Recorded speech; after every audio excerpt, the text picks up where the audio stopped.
Morning, Judge and Commissioners, and thank you. I'm glad the audience is here. You can stop it. Okay. And then we have a lot of first responders here.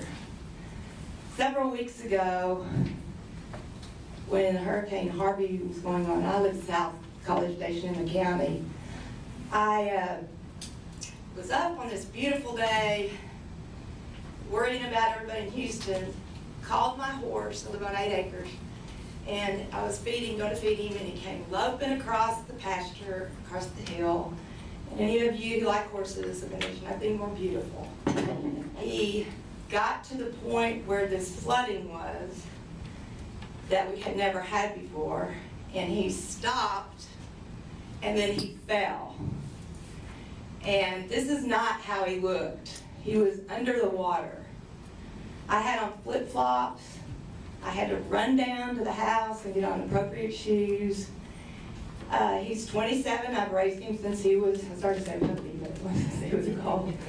And, but he was in outstanding health at vet school, thought he was 10. So by the time I got back up there, he had moved himself, so his head was no longer under the water.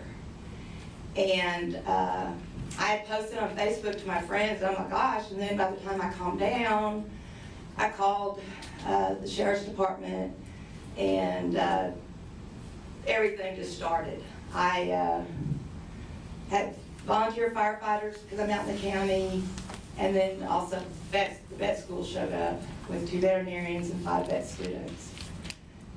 But the person who got me through this was Deputy Bill Kristof. He didn't wake up that morning knowing what he was going to be dealing with.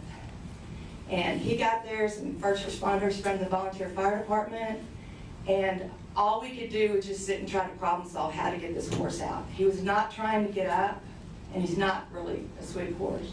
But he wasn't trying to get up, so I knew that he was hurt. But you can see his body there.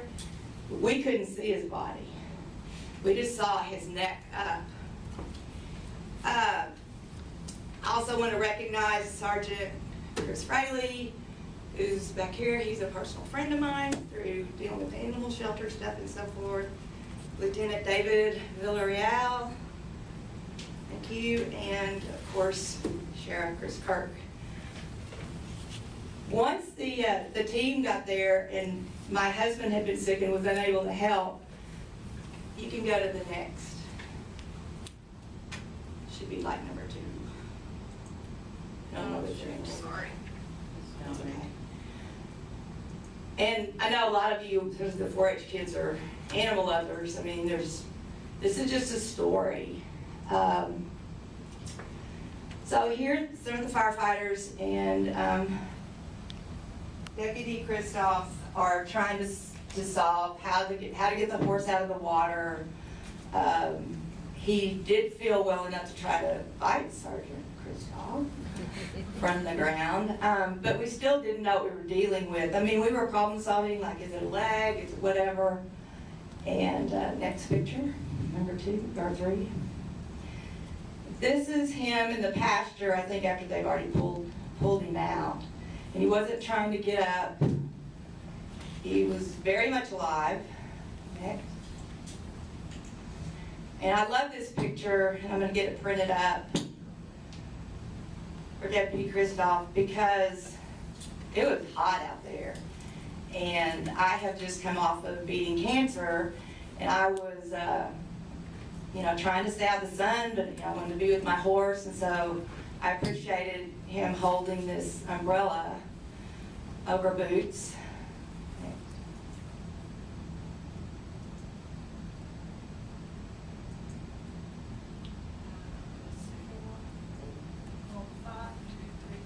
Yes, I may keep up with it. Right here, went up to the. Okay, next. That may be a repeat. Next. Let me see. That should be 7 then. Well, that's the last one. There's some videos. Yeah, I think that's the last one. Unless you want to go back to 6 with him What? standing. He's What's- standing. And What's number 3? Is it the video? Yes, that's a video, that's a video, and that's a video. Okay, I need to show the videos. They're very short. So this is the guys pulling Boots out of the water. And as I said, especially 4-H kids, he's very much alive then. If you look, we could tell his back, right leg, something was going on, but we couldn't tell what it was. It turns out it was a broken femur. And the vet school couldn't even put him in a trailer and take him to be operated on. It had nothing to do with his age, it was the way it was shattered. Okay, next.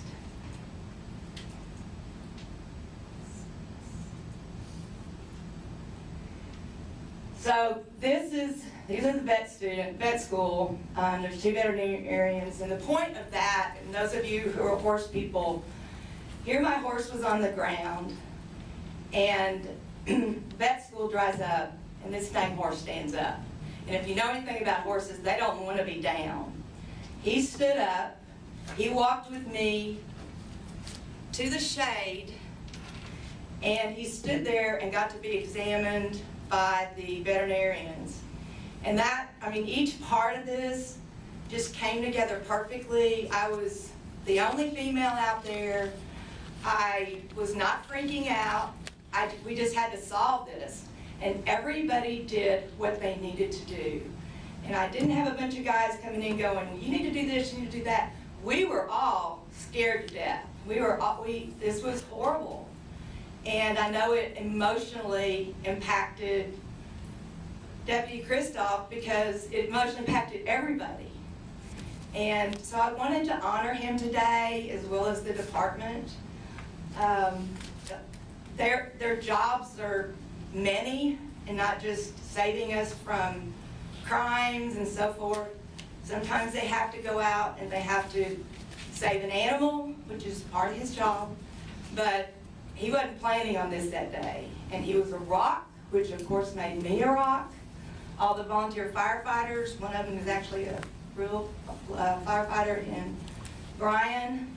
Everybody was out there just to do their job. And a lot of times when you have 5, 6, 7, 8 people, it doesn't work that way. Everybody was professional, everybody did their job. And then when the vet school said that there's no other option, which we'd already kind of figured out, and I held his head and I put him down. The 5 vet students cried. And then I just kind of cried.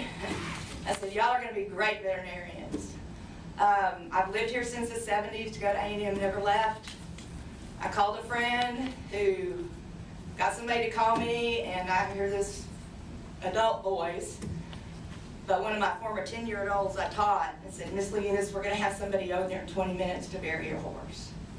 So this hell I went through went from 10:30 to 3:30, and it was over, and it was professionally done, and I cannot thank Sergeant Kristof, Deputy Kristof enough. So thank you very, very much.